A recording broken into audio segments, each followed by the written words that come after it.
Hello friends, आज हम discuss करने जा रहे हैं नेशनल नॉलेज कमीशन के बारे में, जो कि 2005 में आया था। तो लेट्स स्टार्ट दिस पॉइंट।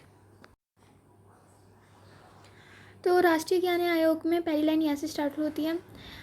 21वीं शताब्दी की ज्ञान चुनौतियों का सामना करने के लिए शैक्षिक प्रणाली में उत्कृष्टता का निर्माण करना और वैश्विक स्तर पर एक प्रतियोगी खिलाड़ी के रूप में शैक्षिक दृष्टिकोण से भारत को संपूर्ण बनाना ही इस आयोग का मुख्य लक्ष्य था।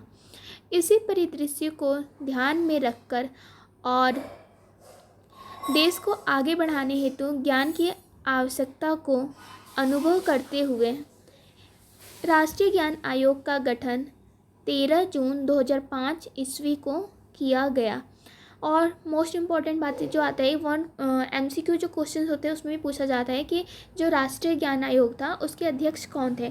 तो जो इसके अध्यक्ष थे कौन थे, सैम पित्रोदा थे। इस आयोग में अध्यक्ष के अलावा 7 अन्य और भी सदस्य थे, तो टोटल हो गए 8। तो इस बार जो हमारा राष्ट्रीय ज्ञान आयोग है उसमें कुछ नहीं है, बस ये बताया गया है कि जो 21वीं शताब्दी आने वाली जो सेंचुरी थी उसमें जो ज्ञान की जो चुनौती है, क्योंकि हर एक कंट्री जो है दूसरे कंट्री से क्या करता है, कंपटीशन रहता है।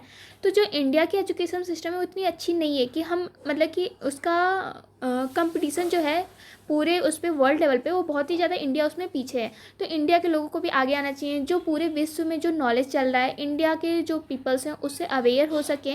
इसी को ध्यान में रखकर जो था हमारा राष्ट्रीय ज्ञान आयोग उसका गठन किया गया था, जो कि 13 जून और 2005 ईस्वी को किया गया था। और इसके अध्यक्ष कौन थे, सैम पित्रोदा थे।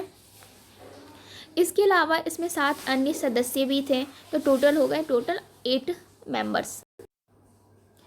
इसके जो members of national knowledge commission थे वो आप ऐसे भी देख सकते हैं। देखिए, सैम पित्रोदा इसके चेयरमैन थे। इसके अलावा इसमें और जो 7 मेंबर्स थे उनके नाम हैं, जैसे कि डॉक्टर अशोक शेखर गांगुली, नंदन नीलेकनी, डॉक्टर दीपक नैयर, डॉक्टर जयंती घोष, डॉक्टर सुजाता रामदुराय, डॉक्टर पद्मानवन बालाराम, अमिताभ मट्टो।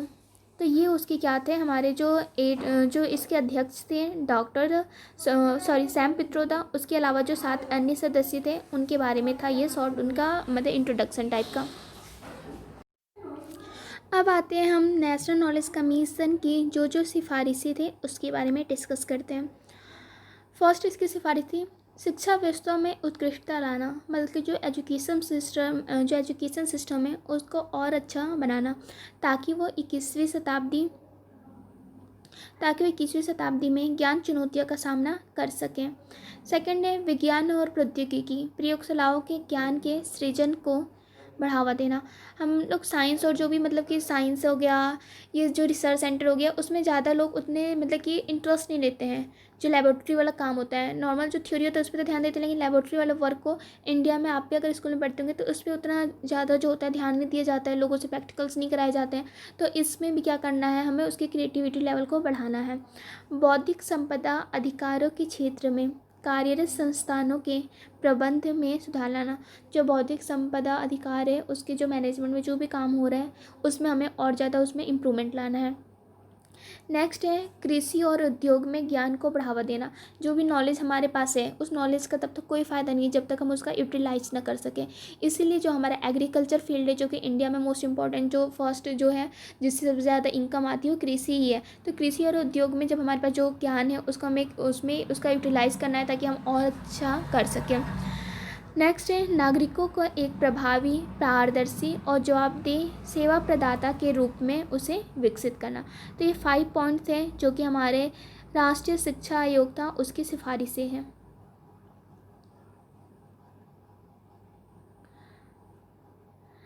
अब इसकी जो सिफारिशें हो जाती हैं उसके बाद आता है आयोग का प्रतिवेदन। आयोग का प्रतिवेदन देखिए क्या होता है। इसका जो गठन किया गया था 2005 ईस्वी में किया गया था, जैसा कि मैंने आपको पहले भी बताया। लेकिन 2005 में इसने अपना काम जब स्टार्ट किया तो इसने अपनी जो मतलब रिपोर्ट जो भी उसने निष्कर्ष निकाला कि ऐसा क्यों है, क्या होना चाहिए, क्या नहीं होना चाहिए, तो उसने 2006 में पहला अपना प्रतिवेदन जो था उसने दिया था। उसके बाद से फिर 1 साल के बाद फिर से दिया 2007 में, फिर after 1 year 2008 and the last one is 2009। तो इसने अपनी जो सिफारिशें थी उसे 4 किस्त में प्रस्तुत किया था। पहले जो अब 2005 में उसका गठन हो गया था उसकी 1 साल बाद दिया, फिर उसकी 1 साल बाद 2006, 2007, 2008 और लास्ट में जो था 2009 में। इस आयोग का जो प्रतिवेदन है 2009 में जो था, राष्ट्र के नाम प्रतिवेदन के नाम से प्रकाशित हुआ।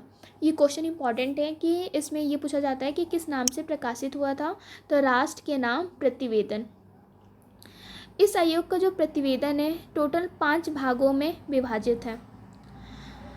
जो इन्होंने अपना प्रतिवेदन दिया था 5 भाग है उसके, जैसे कि ज्ञान की सुलभता, एक्सेस ऑफ नॉलेज, हमें मतलब जो ज्ञान है वो सबके, क्योंकि जो ज्ञान है सबके लिए ज़रूरी है और अगर ज़रूरी है तो हमें उसको ईजिली अवेलेबल बनाना चाहिए ताकि सब लोग उसे आसानी से क्या कर सकें, ग्रहण कर सकें।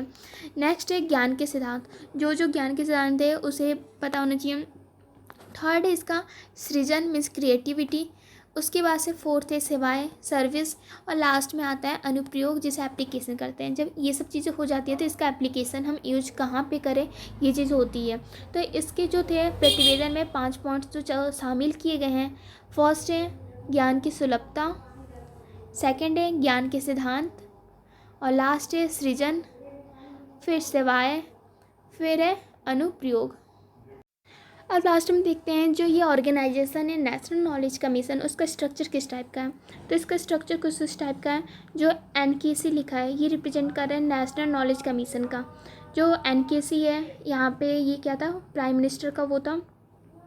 क्योंकि जो एनकेसी उसमें कौन कौन इन्वॉल्व है, एक तो क्योंकि हमें पता है जो नेशनल नॉलेज कमीशन होता है, तो जो एनकेसी थे उसमें हमारे जो प्राइम मिनिस्टर थे वो भी, मतलब जो प्राइम मिनिस्टर का डिपार्टमेंट होता है।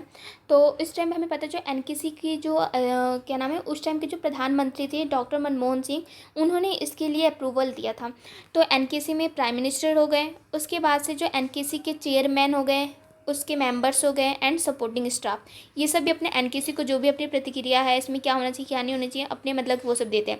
इसके अलावा जो स्टेट्स हैं और उनके जो मिनिस्टर्स हैं ये भी इसमें दे सकते हैं अपनी राय वगैरह।